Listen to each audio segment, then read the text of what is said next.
사랑하는 CBS 시청자 여러분, 안녕하십니까? 성서의 땅을 가다 임성준 목사입니다.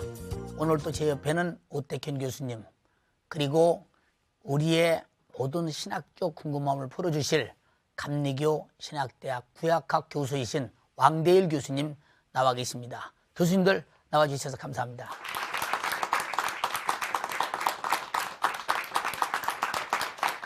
왕 교수님 이렇게 바쁘신 중에 나와주셔서 너무 감사하고요. 앞으로 우리 교수님께서 이스라엘 편을 이렇게 잘 이어나가실 텐데 어떤 그 방법으로 나가실지 잘 좀 이해할 수 있도록 말씀해 주시면 고맙겠습니다. 네, 이스라엘 하게 되면 저희 교인들에게는 성지라 부르지 않습니까? 예. 이 성지 이스라엘이 성경적으로 무슨 뜻이 있고 예. 신학적으로 무슨 의미가 있는지를 찾아보는 일에 도움을 드리도록 합니다. 예, 감사합니다. 우리 왕 교수님 말씀만 들어도 많은 기대가 됩니다. 그러면 지금부터 이스라엘 땅을 만나보시겠습니다. 먼저 예루살렘을 보시겠습니다. 기독교 역사의 살아있는 보고 예루살렘으로 향했다. 3000년 전 다윗 왕 시절 예루살렘은 주민 2000명 정도의 작은 도시였다. 다윗과 솔로몬 시절의 전성기 이후 587년 예루살렘은 바벨론에게 무참히 파괴되었고 성전도 무너졌다. 그 후 헤롯 대왕에 의해 이렇게 황금의 예루살렘 성이 재건되었다.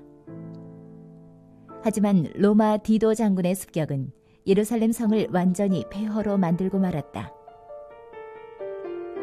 현재는 115평방킬로미터의 대도시가 되었지만 이 도시에서 기독교인들의 관심이 가장 집중되는 곳은 1평방킬로미터밖에 안 되는 구 예루살렘이다.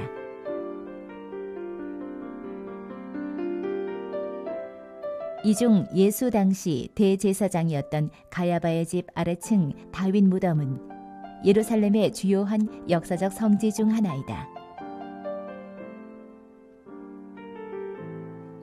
다윗은 통일 왕국의 수도로 예루살렘을 정했다. 그 후 로마의 핍박 아래 시달리던 이스라엘 백성들에게 메시아 대망의 모체로 군림했던 위대한 왕이다.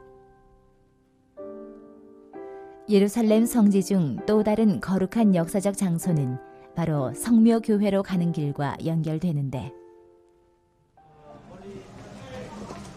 바로 이 길을 예수님께서 십자가를 지시고 갔던 길이거든요. 인류의 죄를 지고 예수께서 걸어가셨던 길. 현재 그 길을 따라 만들어진 상가에는 역시 십자가가 가득하다. 예수께서는 인간들을 위해 자신을 온전히 내어주려는 완전한 사랑의 길을 걸어가셨다. 그 길을 십자가를 지고 걸어온 정혜리 씨의 심정은 남다른데 예수님은 이곳까지 십자가를 지고 오셔서 돌아가셨는데 제가 잠시 왔지만 너무나 힘들고 외로웠거든요. 예수님 너무나 많이 외로우셨을 것 같아요. 예수님은 외롭게 골고다로 향하셨다. 그 후 예루살렘은 메시아의 죽음과 부활이 담긴 거룩한 현장이 되었다. 오 교수님, 우리는 지금 이 화면을 통해 보시지 않았습니까? 성경에는 그 사사시대에는 예루살렘이 그리 중요하게 등장한 사실이 없거든요. 그런데 언제부터 예루살렘이 이렇게 성경의 전면에 등장하게 되는지 궁금하거든요. 네, 예루살렘은 원래 여부스 족속들이 다스리고 있었던 도시로서 예. 사사시대까지는 역사의 전면에 등장하지 않았던 도시였습니다. 예. 다윗이 왕이 되었을 때 다윗은 그 처음에 도읍을 헤브론에 정했었고요. 예. 이 당시까지만 해도 예루살렘은 여부스 족속이 다스리고 있었던 이스라엘 역사와는 별로 관계가 없었던 도시였었죠.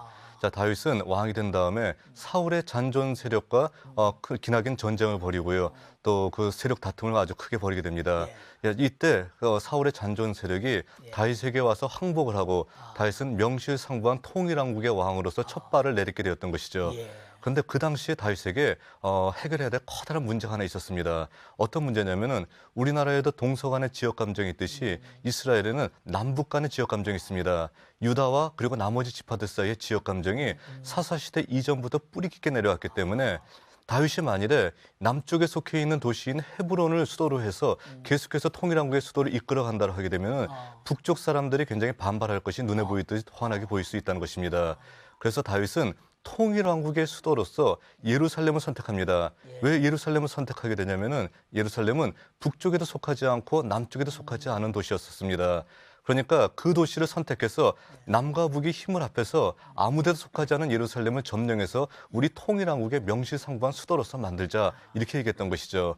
그래서 여부스 족속이 다스렸던 이 도시를 함께 침략을 해서 그곳을 점령하게 되었고 또 통일왕국의 명실상부한 수도로서 예루살렘이 우뚝 자리에 서게 되었던 것입니다. 참고로 얘기하면은 다윗이 예루살렘을 처음 점령했을 당시가 주전 1004년을 보고 있습니다. 그러니까 1996년은 다윗이 예루살렘으로 천도한 지 3000년이 되는 해이고요. 올해인 2006년은 예루살렘으로 천도한 지 3010년째 되는 해입니다.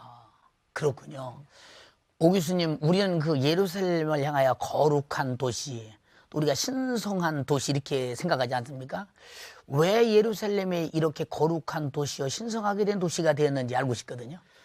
제가 처음 성지순례를 가서 예루살렘에 들어가게 되었을 때 예루살렘으로 들어가는 어떤 그 차 안에서 거룩한 성 예루살렘이라는 노래를 들으면서 함께 들어갔을 때 막 가슴이 뛰고 눈에서 눈물이 나오는 어떤 그런 감격을 한번 체험해 봤었는데요. 목사님도 처음 예루살렘에 가셨을 때 어떤 느낌을 받으셨습니까? 어떤 도시 형성을 바라보면서 마치 고무풍선에서 바람이 빠진 풍선과 같은 그런 걸 느끼면서 그러나 그 역사는 살아서 지금도 성경에 숨쉬고 그 주님은 우리 안에 계시구나 하는 걸 느끼면서 참 많은 것을 느끼고 왔습니다. 네, 모든 사람들이 예루살렘을 방문할 때 다 그런 느낌을 받으리라고 생각을 합니다. 예루살렘이 거룩한 도시가 되었던 것은 바로 하나님과 다윗 사이에 맺어졌던 언약 때문입니다. 사무엘하 7장 이하에 나타난 어떤 하나님과 다윗 사이에 맺었던 언약은요, 커다랗게 두 가지 어떤 커다란 기둥으로서 이루어져 있습니다. 첫 번째 기둥은 하나님께서 다윗 왕조를 영원한 왕조로서 선택해 주신다라는 약속이고요. 두 번째 기둥은 하나님께서 자기 이름을 두시려고 바로 한 장소를 선택하셔서 예루살렘을 선택하셔서 바로 그곳을 거룩한 도시로 만들어 주신다 하는 어떤 두 가지 기둥으로 이루어져 있던 것이죠. 자, 그러니까 바로 이렇게 하나님께서 다윗 왕조를 선택해 주셨기 때문에 이후에 다윗 왕조는 영원한 왕조가 되었던 것이고요. 그리고 예루살렘은 모든 성도들이 흠모하는 거룩한 도시가 될 수 있었던 것입니다. 자, 그런데 아직까지 다윗 시대는 예루살렘 성전이라는 것이 있지 않았기 때문에 아직 커다랗게 그렇게 거룩한 도시로서의 면모가 있지 않았었는데 이후 솔로몬이 이곳에 성전을 지으고 난 다음부터 신명기에서 강조하는 중앙성소 한 군데 모여서 예배드리라 했을 때 그 한 군데 모여서 예배드리는 중앙성소가 예루살렘이 됐고요. 이후의 역사에서 예루살렘이 정말 가장 명실상부한 중앙성소 그리고 하나님의 거룩한 도시로서 모든 성도들의 흠모하는 도시가 되었던 것입니다. 오늘 오 교수님의 그 말씀을 들으면서 역시 예루살렘이 거룩한 것은 하나님이 함께 하시는 그 일하셨던 장소이기 때문에 거룩한 도시였다 하는 것을 깊이 시청자와 함께 많이 배웠습니다. 왕 교수님, 그 지금 예루살렘은 그 67만이라고는 그 지역 사회로서는 굉장히 큰 도시거든요. 다윗 당시에 그 예루살렘은 어느 정도 도시였는지 궁금하거든요. 지금부터 3000년 전에 예루살렘이 이제 역사의 무대에 등장하거든요. 그때는 한 2000명 정도가 거주할 수 있었던 한 2만 평 정도의 좁은 도성이었습니다. 그러던 곳을 솔로몬이 확장시켰는데요. 아시다시피 그 솔로몬이 성전을 세우지 않습니까? 예루살렘 북쪽에다가 성전터를 마련하면서 좀 늘어나게 되고요. 그것이 한 2배 정도 확장되는 것은 히스기야 왕 때입니다. 히스기야 왕 때 서쪽을 확장하면서 예루살렘의 규모가 커지게 되었고요.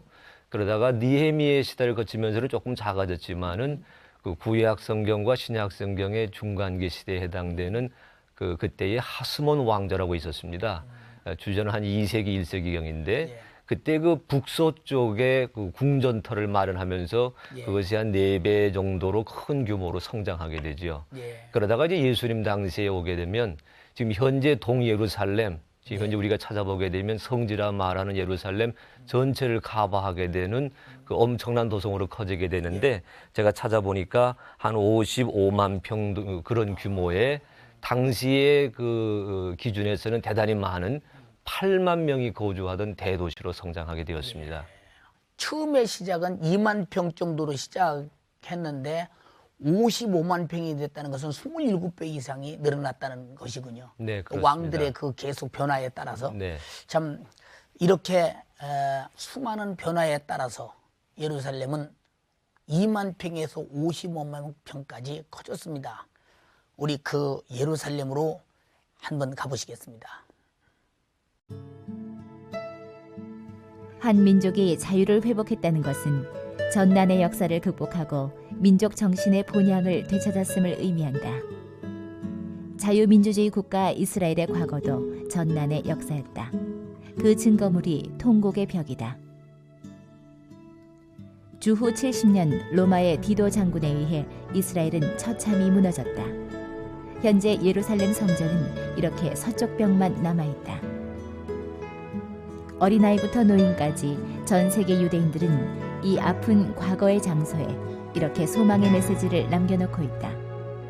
과거를 결코 잊지 말고 반복하지 말자는 결의의 표현이리라. 이스라엘 민족에겐 비극의 현장인 통곡의 벽을 지나면 이슬람의 모스크인 황금 도움 사원이 그 위용을 과시하고 서 있다. 솔로몬의 성전터였다는 이곳엔 아브라함의 생생한 역사가 살아있다는데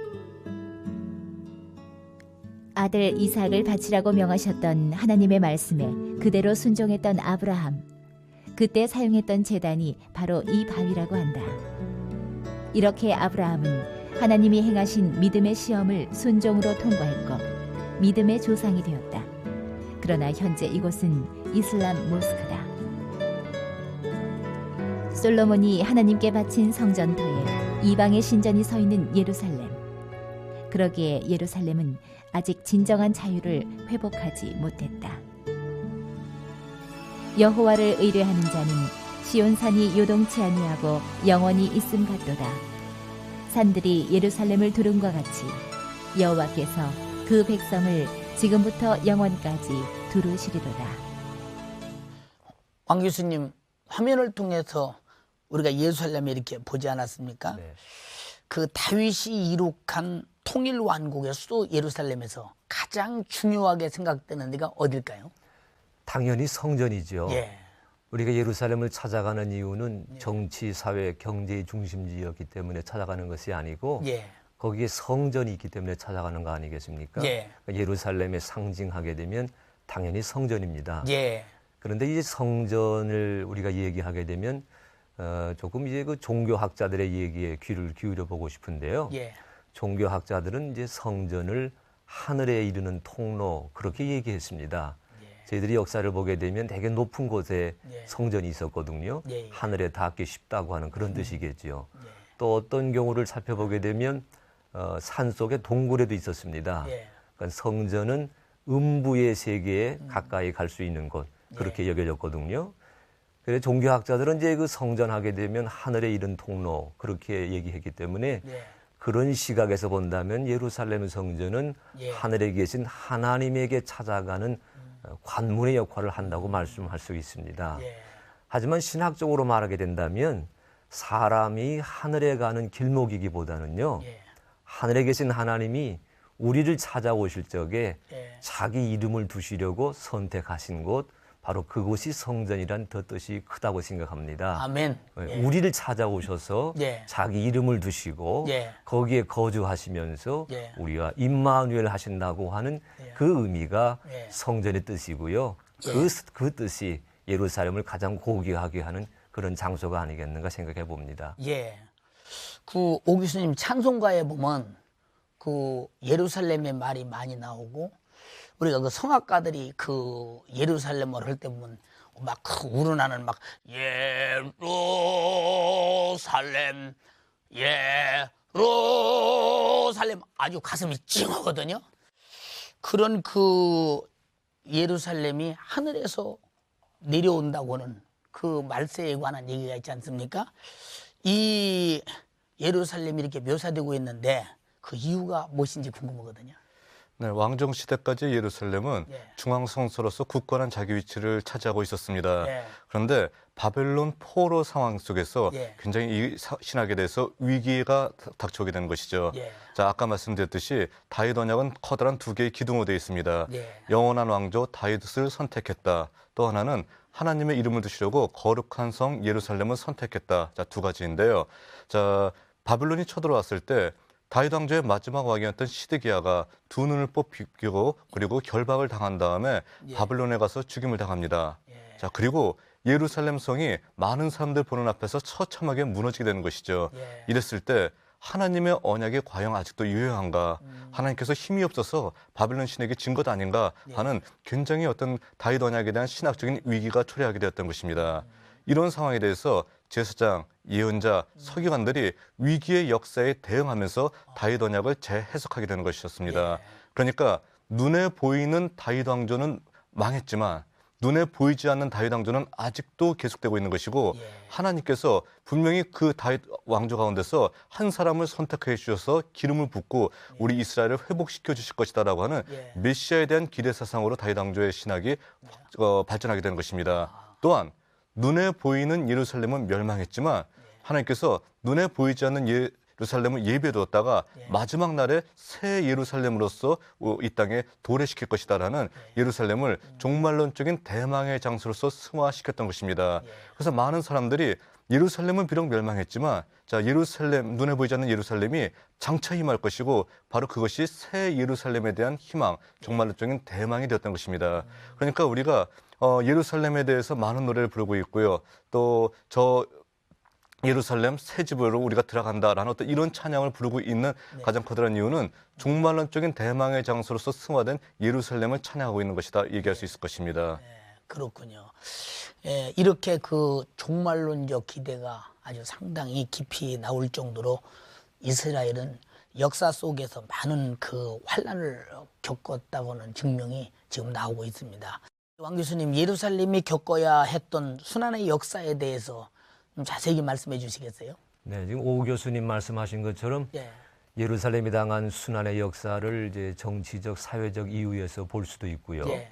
또 동시에 신앙적인 각도에서 새겨볼 수도 있습니다. 예. 지금 오 박사님 말씀을 드리면서 생각나는 건데 예루살렘과 그 이스라엘이 위치한 지정학적인 그 환경이 예.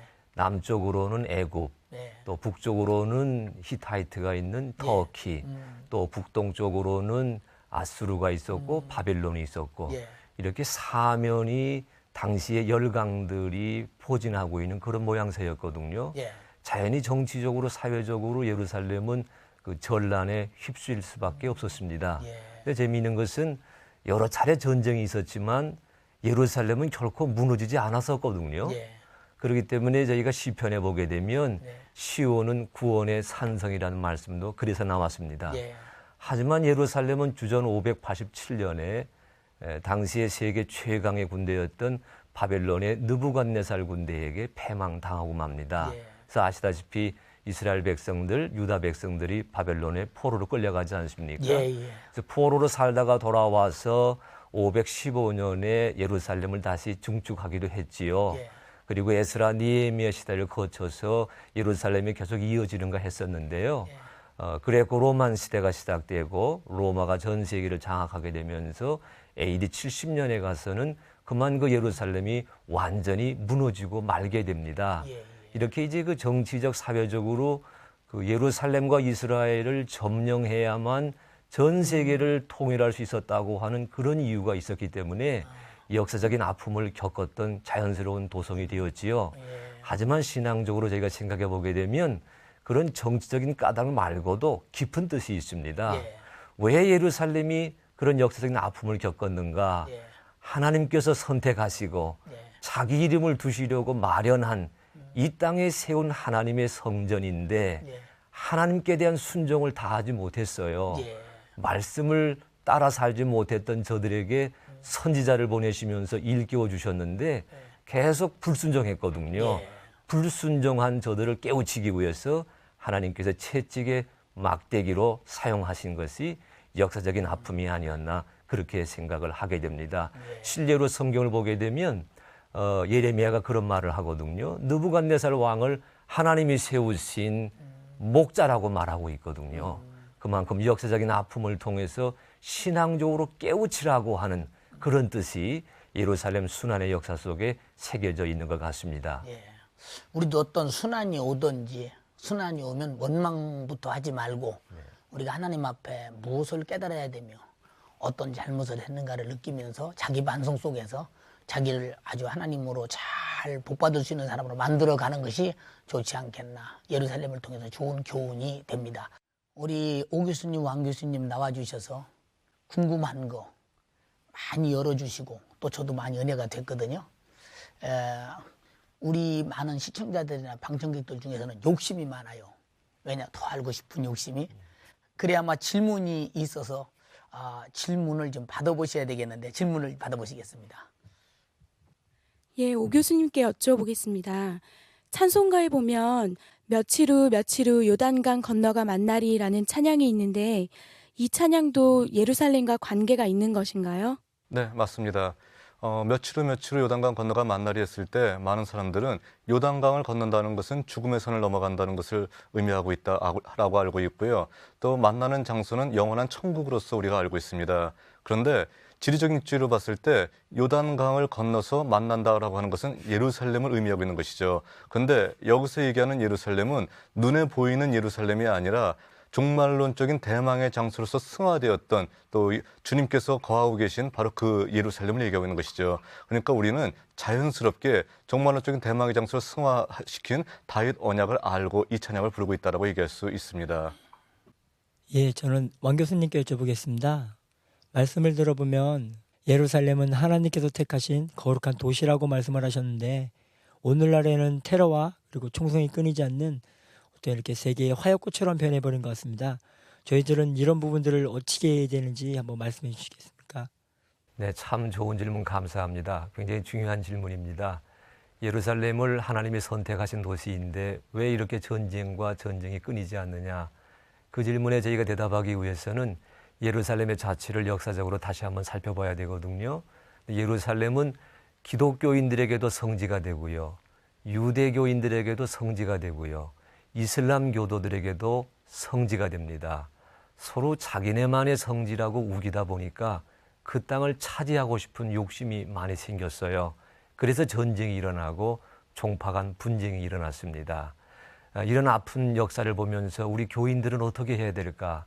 저는 성지를 찾아가서 예루살렘을 방문할 때마다 적어도 우리 교인만큼은 화평케 하는 자는 복이 있나니 저희가 하나님의 아들이라 일컬음을 받을 것이며 그 말씀을 되새기면서 화해와 평화를 이루기 위해 화해를 이루기 위해 애를 쓰는 삶을 살아야 되겠다. 그런 과제를 마음에 잔뜩 안게 됩니다. 두 교수님의 그 지리적 신학적 해설이 많은 시청자들에게 큰 도움이 됐으리라고 생각됩니다. 두 교수님 나와주셔서 감사합니다.